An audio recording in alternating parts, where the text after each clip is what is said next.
Abakulembeze mu kibiina kya NRM okuva mu miruka egy'enjawulo okwetooloola eggwanga lyonna bakedde kulonda bukiiko bwabwe obw'eggombolola mu kaweefube gwe baliko ow'okulonda obukiiko bwabwe okutuukira ddala waggulu. Mu ggombolola y'e Lubaga South A wano mu kibuga Kampala ebyokwerinda binywezeddwa ku kisaawe ky'essomero lya Kabowa Church of Uganda Primary School we balondera era nga tewali abadde akkirizibwa kuyingira nga tali ku lukalala olugenda okulonda. Abantu ababadde tebali ku lukalala luno olw'okulonda babadde bangi nnyo era nga kino kiwaliriza abakuumaddembe okubagoba okwamuka ekifo kino wakati mu kuwakanyizibwa.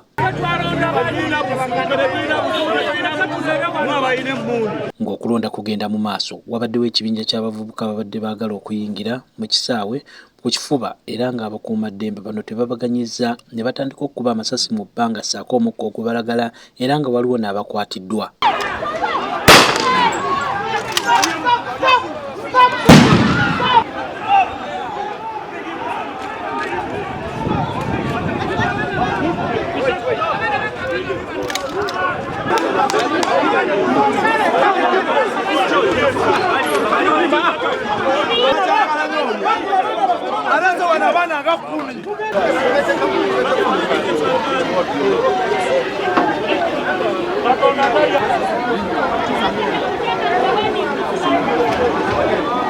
Kulonda basookedde ku bwa ssentebe ng'okusika omuguwa kubadde wakati wa Haji Abdallah Kitatta ssaako ne Jamiru Kabugo nga bigenze okuggwa nga Jamiru Kabugo afunye obululu 68 ate Haji Abdallah Kitatta ng'afunye obululu 40. Kitatta chairman Kitatta n'obululu 4 Mr. Kabugo n'obululu 38. Bannalubaga bawonye mwami Kitatta.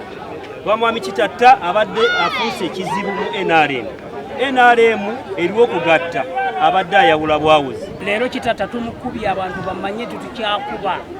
Ate Yoweri Kaguta Museveni omwana w'omulaalo tukyakuweereza abantu betumanyi nti beebo. Ekibiina kyange nkiwagira era nja kusigala nga nkiwagira era ndi wa NRM. So NRM nsobola okugiweereza wonna we mba ndi. Haji Abdallah Kitatta akkiriza ebivudde mu kulonda newankubadde nga abawagizi be babadde tebakkiriziganya nabyo. Buli omu asimbe ewali kandidate we.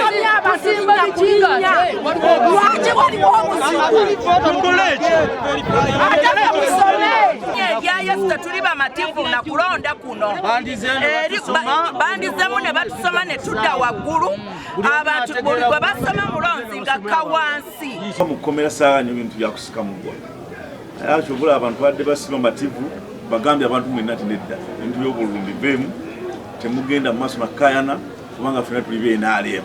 Ono wabuuziddwa ekiddako atubuulidde nga we waliwo baalina okusooka okwebuuzaako. Byempiseemu nga nsabaivinga ku b'NRM famire nayo njebuuzaako nnyo na famire kama okwogera ne famire ne mikwano gyange. Mu balala abalondeddwa ye Majambe Kamuntu Semakula ku bw'amawulire ssaako Musa Mbazira Bulldozer ku bw'okukunga nga gwabadde avuganya naye avudde mu kalulu kano. Kibanandawula ng'era abadde avuganya ne Musa Mbazira asazeewo ku lw'obulungi bw'ekibiina n'ajjayo erinnya lye n'alekera.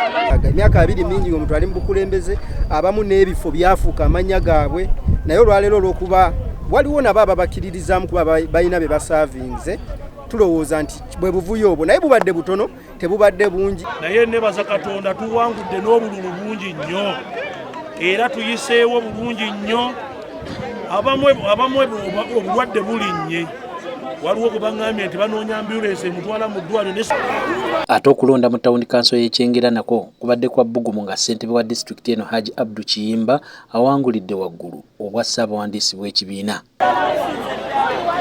Omuntu ng'owangulwa nawe obadde nakyoyagala oswafuna mu mbeera eyugayuga entonotono naye nsuubira nti gye bunaagenda nga butambula obudde nga anaabalonda ssentebe balondeddwa olwaliro agenda kuddayo wansi mu byalo okukumaakuma ekibiina n'abo abagenze nga banyiivu basobola okuba nti basobola okugoberera. Yusuf Male yawangudde obwa ssentebe bw'ekibiina kino oluvannyuma gw'abadde avuganya naye okuva mu kalulu.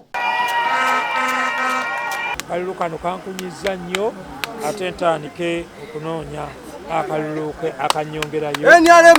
Haji Abdu Kiyimba abadde omusanyufu eby'ekitalo ategeezezza nga bw'alindiridde kati okweddiza ekifo ky'obwa ssentebe bwa disitulikiti y'e Wakiso. Ne basigala nga tebavuddeemu naye ne bakkiriza ebivudde mu kulonda ekyo nakyo kya buzira.